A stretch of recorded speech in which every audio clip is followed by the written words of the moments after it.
Today on Basecamp Basics, we're cooking Skottle popcorn. Welcome to Basecamp Basics. This is a new series where we're going to give you guys some skills that you can be doing at home right now. This is going to be very family friendly, so get your kids involved. This is a really fun, easy one for you to do at home, especially if you haven't used the Skottle before. Chef Sasquatch gives this a 1 acorn on his squirrelometer. Basic ingredients that you're going to need: vegetable oil, popcorn kernels, some butter and salt to season to taste. All right, so the first thing you want to do is get your Skottle ready. Make sure there's no uninvited guests. Set him aside. All right, so you want to measure out about 4 tablespoons of vegetable oil. That goes for about a half a cup of popcorn kernels.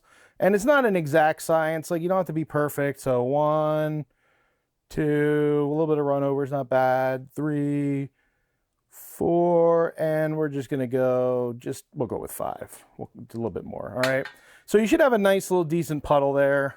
And then what we're gonna do is we're gonna get the Skottle going up. See if I can do this without catching myself on fire. And you wanna use about a medium heat.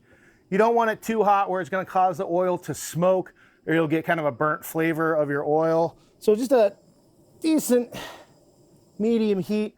And the way you'll know your oil's up to temperature is I like to cheat. I take 3 popcorn kernels, drop them in the middle of the oil like that, and then put the lid on. And then when those 3 suckers pop, you know the oil's up to temperature. Add the rest of the kernels. So now we wait. It's popcorn.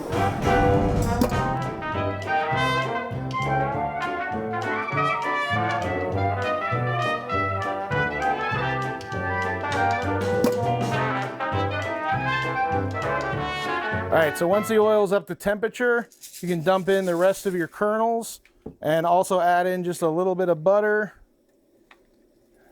And then just kind of shush that around. And then we want to put the lid on real quick because those are going to start popping quick. And now you're just listening. We can turn the heat down. And then one thing I like to do is I like to shush the lid a little bit.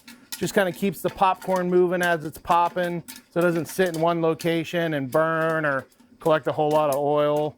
And really, you're just listening to how often they're popping. Once the popping slows down, you can basically turn the heat off. Occasionally, you'll get a couple like random pops afterwards.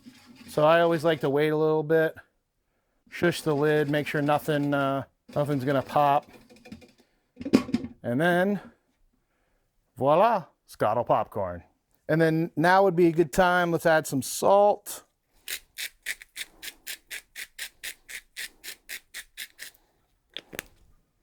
And then once the salt's on, shush it around a little bit. And then, because, you know, I like salty popcorn. There you go, Skottle popcorn.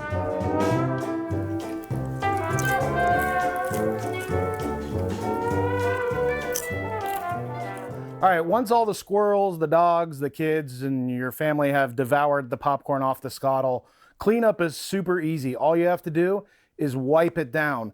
Cooking popcorn on a Skottle is probably one of the absolute best things you can do to clean and condition your Skottle. It also helps preserve it for the next time you're gonna cook. So really, grab a rag, and all you gotta do is just wipe it down. And just like that, ready to go for next time.